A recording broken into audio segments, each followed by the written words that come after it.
Kooti ya Ssemateeka eganya okusazaamu etteeka lyonna erirungamya ku mukwano ogw'ebikukujju so nga ate ne President Museveni akunza abakulembeze bayamba abantu baabwe okwejja mu bwavu. Abazadde abamu tebakkirizibwa ya nsonga y'abaana baabwe kugenda maaso n'okuba nga bagemebwa mu nteekateeka yatandikwa gavumenti. Nkwaniriza ku UBC TV amawulire UBC Leero nze Jethro Kasaigi yonna gy'osinzira okuba ng'otulaba ngenda kutamba ne Yusuf Ssenyomo ku lw'abannaffe abakozesa olulimi olw'obubonero. UBC Leero etandise bw'eti. Omukulembeze w'eggwanga Yoweri Kaguta Museveni ayagala abakulembeze ku mitendera gyonna mu ggwanga benyigire mu kusikiriza abakulembera okwenyigira mu program ezivaamu ensimbi ezibayimirizaawo n'okugaggawala. Ono abadde ayogerako eri abalimi ab'ekyokulabirako okuva mu byalo 9 e Gomba ne Ssembabule bamusanze ku faamu ye e Kisozi mu Gomba. Omukulembeze w'eggwanga Yoweri Kaguta Museveni akunza abakulembeze ku mitendera gyonna mu ggwanga basikiriza abantu be bakulembera okwenyigira mu bintu ebinaabajja mu bwavu obw'enkukunala. Ziri 10 nfunye nyina yika 10 ng'ali ku ddundiro ery'Ekisozi mu Gomba jasinkanidde abalimi ab'ekyokulabirako okuva mu byalo 9 e Gomba ne Ssembabule agambye nti balina obuvunaanyizibwa bungi nnyo okusitula abantu okubajja mu bwavu. Ebyokugenda mu lufu omuntu afudde n'ojjawo n'otuula toli musosodoti nti ogenda kumusabira naye bakulabeko nti abadde ku lufu ne balowooza nti eyo mobilization eyo ekyo kirungi naye ekinayamba abantu bo kyekiri ekyokubalaga ekkubo erinabajja mu bwavu bwe bamala okuva mu bwavu bagenda kuwagira. Ng'awe ekyokulabirako kye okuviira ddala mu myaka gy'enkaaga pulezidenti agumizza eky'okuyaayaanira enkola ez'okuzimba obugagga naddala okuyita mu by'obulimi n'obulunzi abasinga bye bategeera. Ekigendererwa kya wano njagala kusomesa bano abakulu bonna abakulembeze abakunzi babeta abakunzi mobilizers nti mobilization yaffe oba enkulaakulana yaffe ye bona bagagawale bona basome bona bagemebwe bw'otuuka ku ebyo omulimu gw'okukunga oba ogukoze. Museveni era yatongoza enteekateeka z'okugabira abantu ebisolo ebyokulunda n'ebimera ate n'ensimbi enkalu era ng'ebitundu ebyaganyulwa bisambira waggulu nga jjanzi. Omukwanaganya wa pulojekiti eno Sarah Nalwanga atendereza enteekateeka nga bw'etambula n'agamba nti eganyudde amaka agasoba mu 2,000. Gafuna ebyokulunda, gafuna ebyokulima. Abamuzeyi abasoma ku tekiniko baba ne tools nadde nerabidde just ka business yasoma carpentry bamuwa ebyokubajja yasoma ekyalaani ne bamuwa ekyalaani era abo balina ssente ze bayingiza. Abaganyulwa nabo batendereza enteekateeka ebajje mu bwavu. Nina emmwanyi yiika 2 yiika ezo 2 nzijjamu emiliyoni 2 oba 2.5 bwezityo buli season ate omwaka nfuna emiliyoni agawera 5. Nze kino kyendi yeggwe nali mwavu nnyo nga siina kyemmanyi era nga n'akayumba kensulamu madamu Nalwanga akamanyi naye kati tuuse ku mutindo olw'okuba ggwe. Ensinkano eno yeetabyemu n'ababaka mu palamenti okuva e Gomba ne Ssembabule. Ndi Nafuka Farida nena Kame Justin. Kooti ya Ssemateeka eganya okujungulula etteeka erirungamya ku mukwano ogw'ebikukujju eryayisibwa gye buvuddeko era n'egoba okujulira okwatwalibwayo. Wabula ejjeemu obuwayiro buna bwezudde nga bukontana ne Ssemateeka y'eggwanga omuli okukontana n'eddembe ly'okufuna obujjanjabi, ensula so n'okubeera n'eddembe ly'ebyama. Oluvannyuma lw'ebbaga erikugira omukwano ogw'ebikukujju okuteekebwako omukono omukulembeze w'eggwanga ne lifuuka etteeka Fox Odoyi omubaka w'ekitundu kya West Budama mu palamenti, Nicholas Opio munnamateeka era omulwanirizi w'eddembe ly'obuntu, Kintu Nyengo omubaka wa Uganda South Africa, Andrew Mwendo omutunulizi w'ensonga, Sylvia Tamala omusomesa ku ssettendekero w'Amakerere n'abalala baddukira mu kkooti ya ssemateeka nga baagala etapula etteeka lino nti kubanga lyali likontana ne ssemateeka. Bano baali balopa omusango guno ku ssaabawolereza wa gavumenti omusumba Martin Sempa wamu ne Engineer Stephen Lango wa Family Life Network. Kati nno abalamuzi abataano mu kkooti ya ssemateeka mu kuwa ensala yaabwe esomeddwa mu myuka Ssaabalamuzi Richard Buteera, kkooti egaanye okusazaamu etteeka lino nti kubanga n'ekitiibwa ko n'empisa obuwangwa n'eddiini eby'Abannayuganda ebirina okussibwamu ekitiibwa. It follows then that conduct that deviates from the cultural manifestation of any life, language, literature, music, religion, traditions, and customs operates at cross purposes with the right to human dignity. The notion of an individual's unfettered sexual autonomy defies the logic of offenses like incest, bestiality, and other natural offenses that are still on our statute books. Kkooti era egamba nti okuteekawo etteeka lino kwali kugendereddwamu kutaasa bamusaayi muto n'abatasobola kwesayirawo okumala gayingizibwa mu muze guno. That limitation on the right to non-discrimination is proportional to the child protection objective of Anti-Homosexuality Act. It is demonstrably justifiable in a free and democratic society as envisaged under Article 43(2) of the Constitution. Abalamuzi era bannyonnyodde nti abantu abeenyigira mu muze guno naddala abasajja kibakosanga n'okusinziira kunoonyereza okwakolebwa abasinga balina akawuka akaleeta mukenenya olwo gavumenti n'ebasaasaanyizaako omutitimbe gw'ensimbi. 13.7 of the ANS in Kampala, Uganda were found to be living with HIV. Anal sex causes physical harm. HIV infection represents serious harm to physical and mental health. Kkooti era egamba nti yadde ng'etteeka lino teriyingira kwesigaliza kwa byama ng'omuntu naye ate okuwaayiriza omuntu ko n'okuloopa awatali bujulizi kkooti ekisazizzaamu. We do not find the impeded sections of the Anti-Homosexuality Act to authorize unlawful entry onto or such interference with a person's body, home, or other act, correspondence, or communication. However, we find the mandatory reporting obligation inconsistent with the right to privacy encompassed in Article 12 of the UHDR. Abalamuzi era bagobye n'ensonga y'eddembe ly'okwesayirawo mu nsonga y'okulya ebisiyaga mwe bagambye nti okwesalirawo tekisaanidde kulabikira mu nsonga za kwegadanga mu bikolwa ekikanga kino wabula kino kisoboka okuyita mu buwandiiko oba mu bigambo.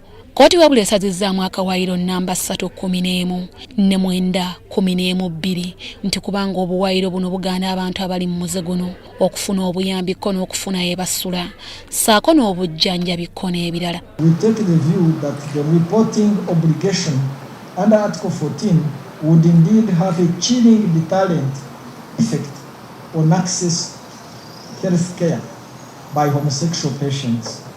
The right to health as enshrined in objective number 14 and 20 of the national objectives and directive principles of state policy.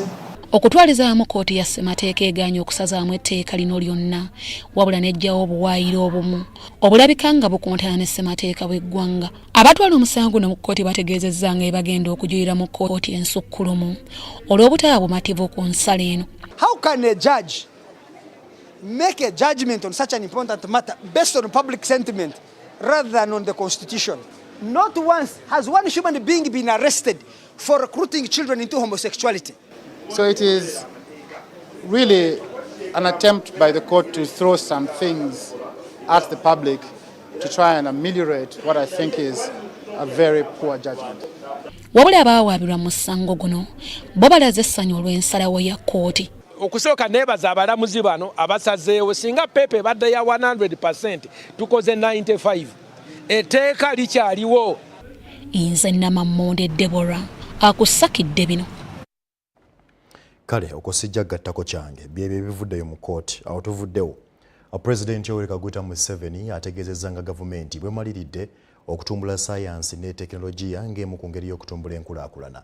Bino bibadde mu bubaka bw'atisse Ssaawa Minisita Robia Nabbanja ku mukolo essomero lya Bwonjera Girls Secondary School mu disitulikiti y'Entungamo kwe lijagulizza emyaka 40 wamu n'okusonda ensimbi ez'okuzimba ekizimbe. Yoweri Kaguta Museveni, the President of the Republic of Uganda, on the 2nd mu bubaka President Yoweri Kaguta Museveni bw'atisse Ssaabaminisita Robina Nabbanja asiimye essomero lya Bwonjera Girls Secondary olw'okusomesa abaana b'eggwanga n'okugatta ettofaali ku nkulaakulana y'eggwanga wakati mu kusoosowaza sayansi ne tekinologiya. Abegesa batoito and so nga Prime Minister wa Uganda kino ninja kukitwala kandi eky'omukisa omulungi na maama akasomera hano. We shall handle this issue with mama. Ebyasukulu basi nabyo nja bitwala butwala.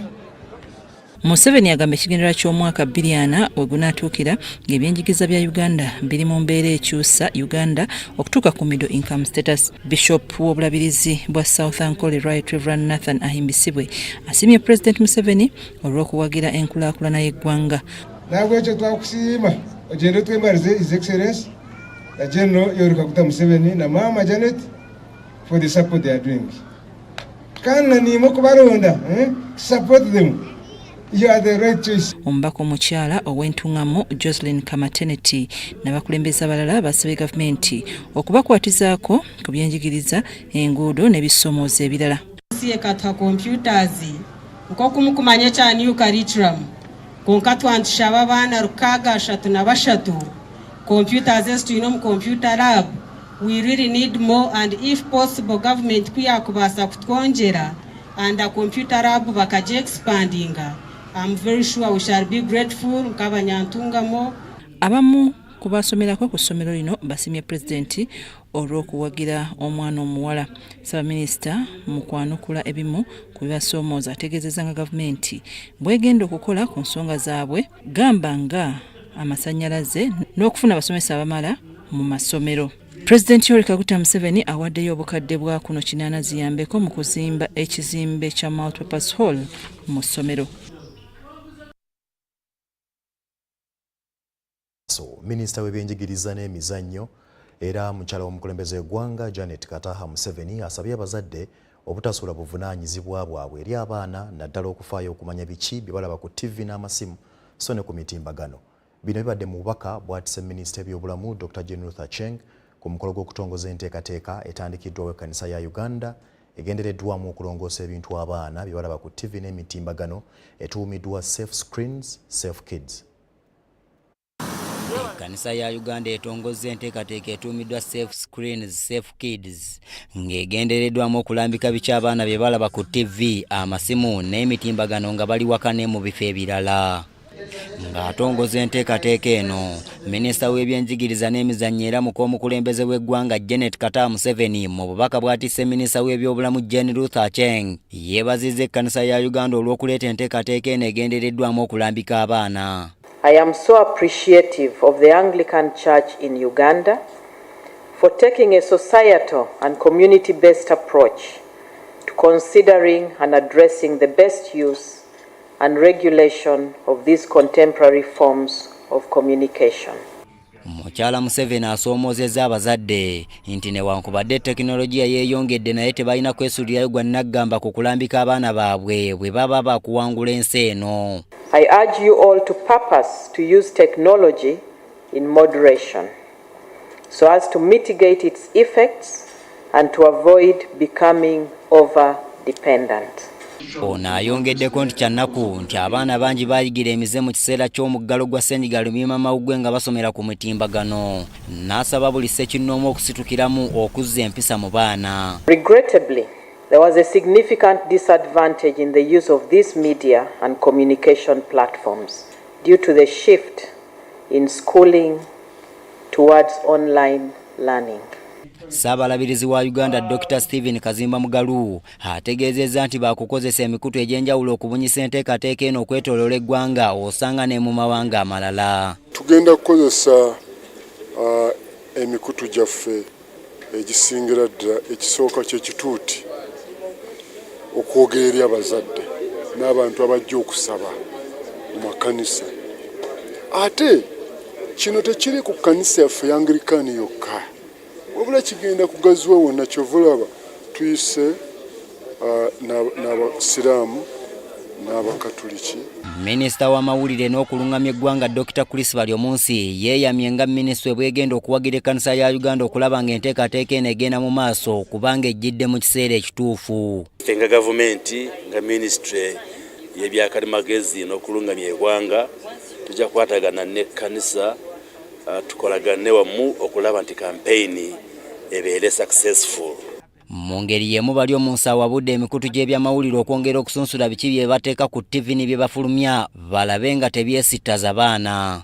Kyakulaba nti yes, tekinologiya egende mu maaso naye tukole ekyokulaba nti abaana baffe babeere mu mbeera ennungi, tekinologiya teboonoona. Enteekateeka ya Safe Screens, Safe Kids etongozeddwa ekkanisa ya Uganda egendereddwamu okulambika biki abaana bye balaba ku mikutu gy'empuliziganya egitali gimu naddala egya tekinologiya. Nze Andrew Sebbira wano mu Kampala.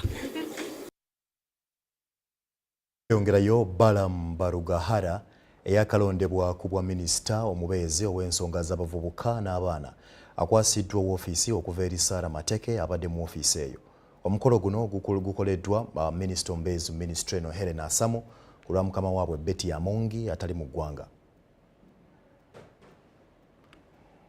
Office, the Children's Amendment Act, the Youth Act. Minisita omubeezi ow'abaana n'abavubuka Balaam Barugahara akwasiddwa woofiisi ku minisitule y'ekikula ky'abantu mu Kampala. May he keep our flag high, keep it high wherever he will go. I know he has done it and he will continue to do it. B'ofiisa mu minisitule bamwaniriza n'okumuyozaayoza.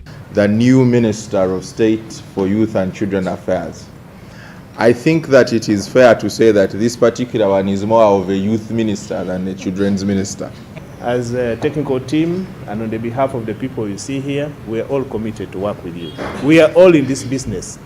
We would like to see a situation where we all celebrate success, but also look at the challenges and see how we keep improving. Bano Balaam bamutegeezezza nga woofiisi eno bw'erimu okusoomoozebwa okutali kumu wabula ng'okukolera awamu bwe kujja okumuyamba okukwanganga. Whether it is our leader or is whatever, there are a lot of rumors you will get in cabinet, but please drive the agenda of the Minister of Gender. Honorable Barugahara, Uganda has really transformed.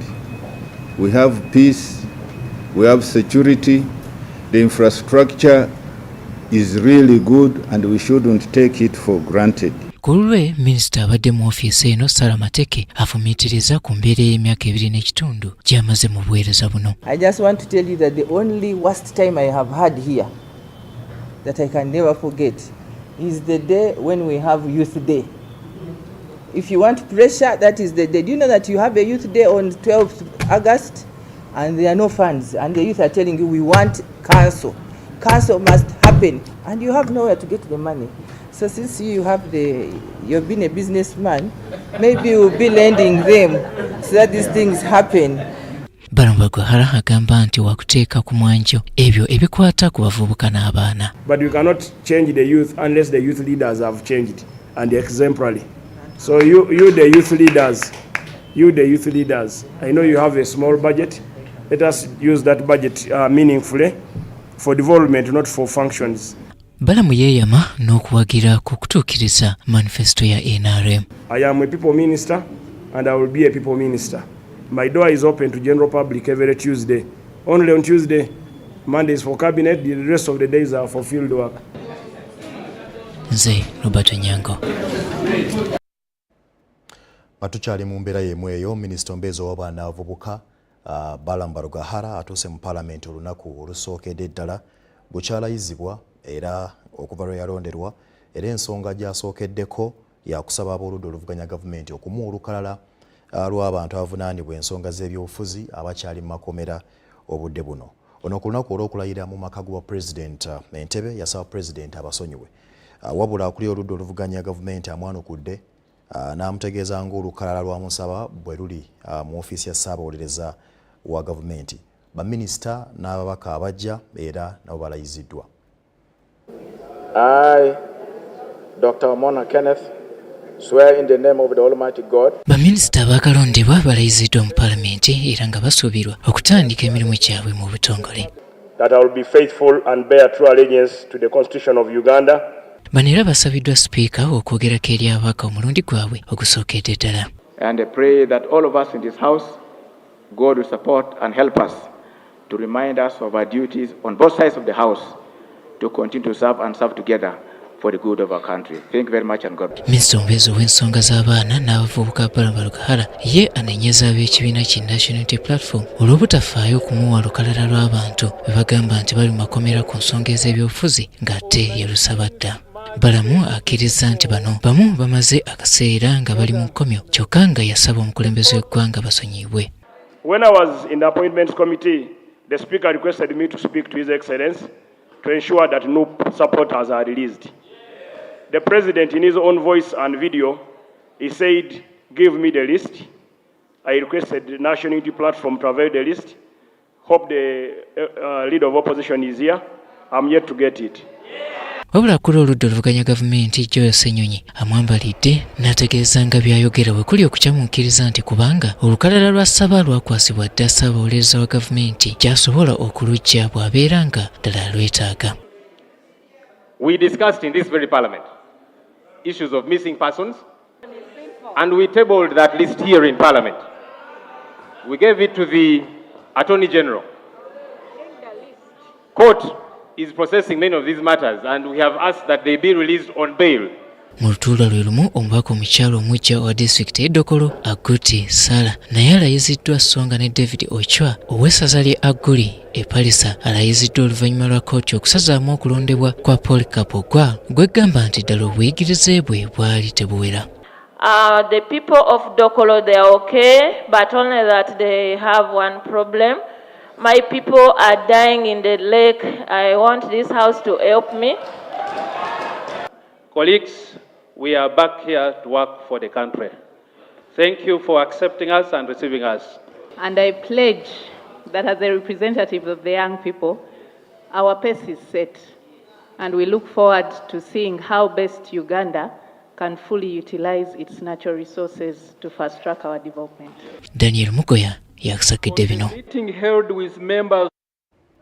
UBC Leero ekyagera mu maaso kkiriza tuwumulemu katono tukomewo n'ekitundu ekyokubiri.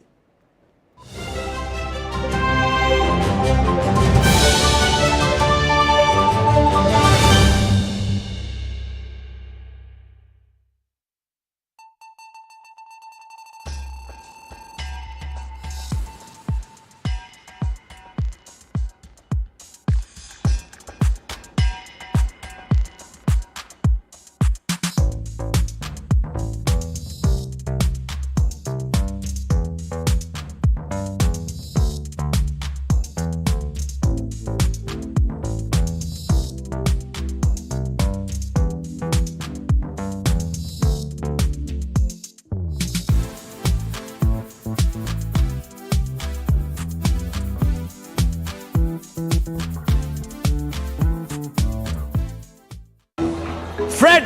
Osmosis. Freddy!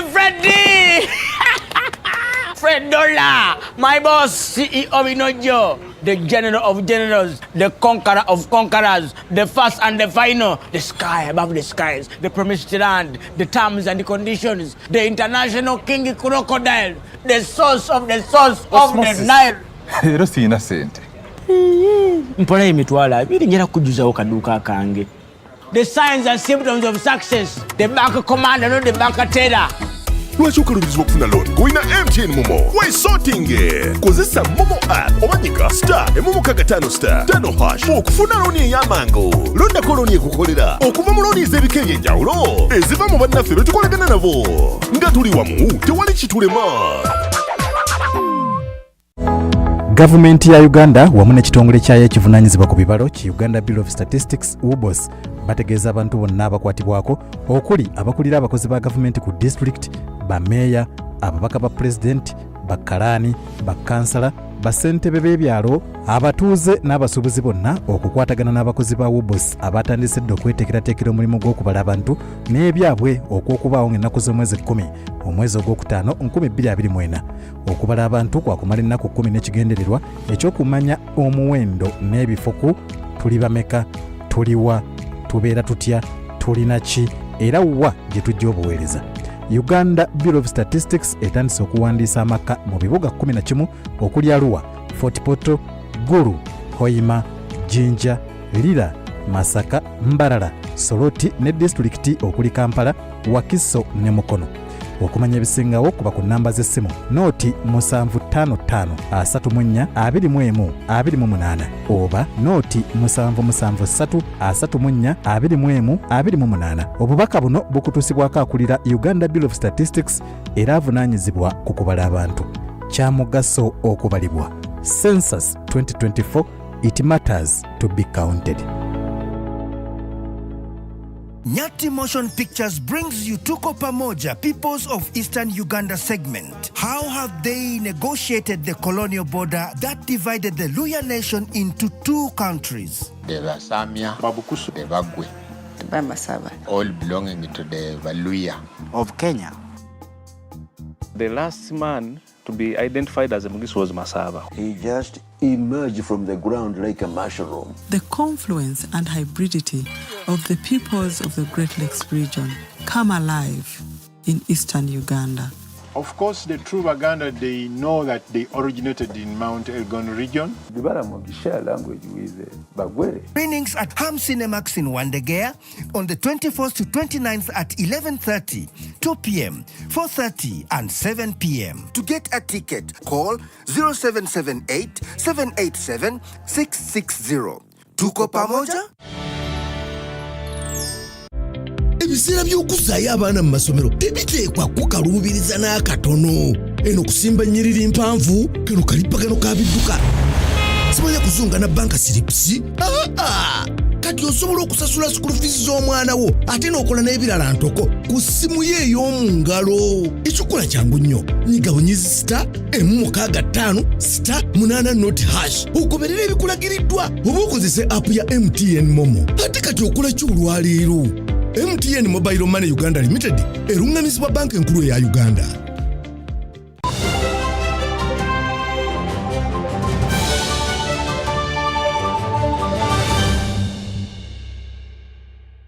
Webale nnyo okubanga tukyatambula ffenna tukomyewo n'ekitundu ekyokubiri. Kakati okugema abaana omusujja gw'enkaka mu masomero kutandise era abazadde n'abalabirira abaana ne bakubirizibwa okujjumbira enteekateeka eno. Uganda lyerimu ku mawanga 40 mu nsi yonna akyalimu omusujja gw'enkaka era oweetaagibwa okutuula ku nfeete. Gavumenti okuyita minisitule y'ebyobulamu yatandise okugema obulwadde bw'enkaka mu bitundu ebyenjawulo mu ggwanga. Abantu okugemebwa bava ku myezi 9 okutuuka ku myaka 6. Omusujja gw'enkaka gusiigibwa ensiri ey'ekika ekyenjawulo wabula nga gusobola okutangirwa okuyita mu kugema. Mu Kampala okugema kwatandise bulungi. Exercise software etambula bulungi, tufunye abasawo nga 19 bannansi abagenda okugema abaana era tukwataganye wamu n'abasomesa okulaba nti tutambula bulungi. Nga nti nno mu nsi yonna tulina amawanga 40 agayina ekizibu kino. Naye nga bw'olaba nti obulwadde bwa yellow fever buno singa tubeera nga tubumazeewo ensi egenda kubeera nga esetolinga. Wabula waliwo alipoota eziraga nti abazadde abamu tebaagala baana baabwe kugemebwa. Bafunyeyo cases ntonotono ez'abazadde nga tabali sure of the exercise nga omwana wange tebamugema nga batuwandiikidde naye abasawo abazze they are able to basobodde okikwasaganya okunyonnyola abazadde abo nti exercise nnungi ya gavumenti n'olwekyo ne bakkiriza era abaana bagema. Omu ku bapuliida mu Kampala yalowooza nti mu kiseera kino abazadde baali badde tebabuuzibwa oba abaana bagemebwe oba nedda okuggyako okubategeezaako nti abaana bagenda ne kaadi ne baweebwa. International Court of Justice actually say that in certain circumstances where it's for the good of the community, parents do not need to consent to vaccination, as long as it's for the good of the community. But of course, it's for the government to make its case, whether or not it's for the good of the community that the child is vaccinated or not. Waliwo abantu abatalina kugemebwa mu nteekateeka eno ng'abo abalina endwadde ez'olukonvuba, abaakosebwa ebitundu by'omubiri ng'ensigo okumala ebbanga eritali lyewala, abalina obulwadde bwa mukenenya n'abalala. Uganda ly'erimu ku mawanga 40 mu nsi yonna agakyatabaliramu omusujja gw'enkaka, nga y'ensonga lwaki esitukiddemu okugema okw'ekikungo okutaasa abantu baayo. Adia Nakuti ne Mike Bakabulinde be bakusakidde emboozi eno.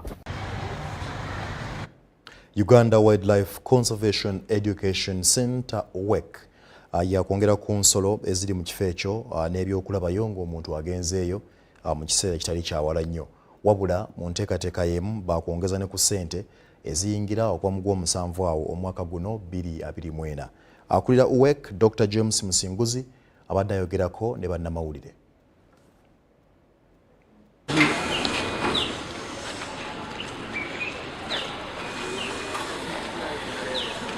Uganda Wildlife Conservation Education Center WEC yayitibwanga Zzu balangirire nga bagenda okwongeza ku ssente eziyingirwayo okuva mu mwezi ogw'omusanvu omwaka guno.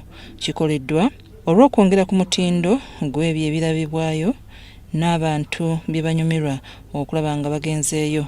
Akulira WEC Dr. James Musinguzi agambye nti kibatwalidde emyaka nga 10 okwongeza ebisale ebyo. Management bayatudde ne board newabawo okusalwawo nti ebisale byeyongeremu nga mbasaba bannayuganda mujje muwagire Zzu yammwe egende mu maaso tusobole okuba nti tukuma bulungi ensolo ezatukwasibwa gavumenti, ng'abakozi bafuna emisala gyabwe bulungi, ng'ensolo ziri bulungi zijjanjabwa, zirya bulungi emmere. Katubunjogirira nga empologoma emu yokka erya kilo z'ennyama 10. Kyokka tolina mpologoma zokka, olina cheetahs, olina engo, olina hyenas, olina tigers, zonna zirya nnyama, olina zigoonya, olina zitimba, zimira nkoko. Kati ne twesanga nti essente ez'okuddukanya ekifo zeetaagibwa nga zeeyongeddeko nga nnyingi mukko. N'okulaba nti tukuuma oba kumaintaininga ebintu bye twataddewo, naddala okugezaako okulaba nti tukuuma omuntu okuba nga ali safe bw'aba ali wano, nti ensolo teyinza kutoloka kuva mu ekuzibiti kubanga tukuumirako amasannyalaze n'ebirala.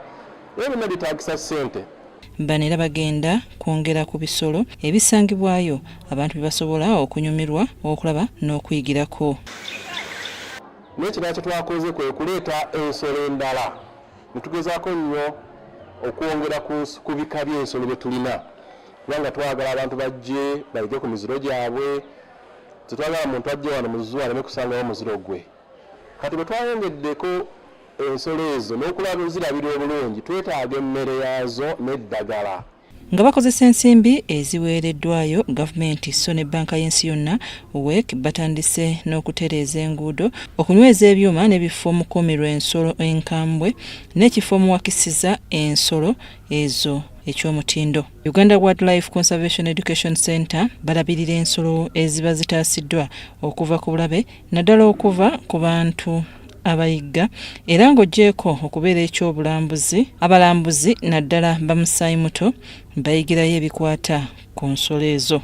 Ndi Nafuka Farida ne Zahara Bigaba.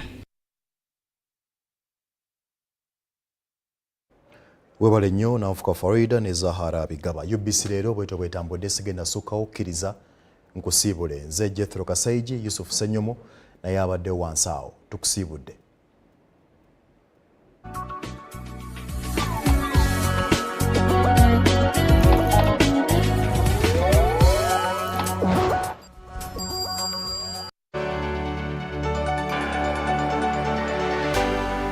UBC, inspiring Uganda.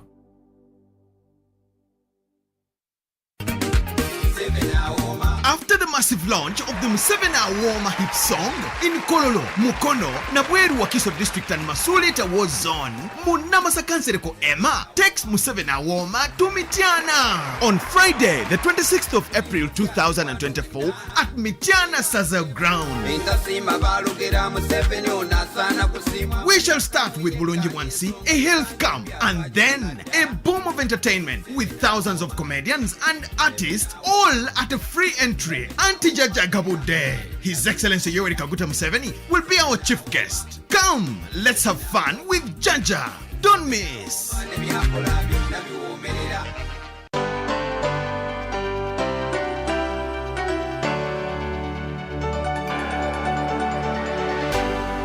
UBC, inspiring Uganda.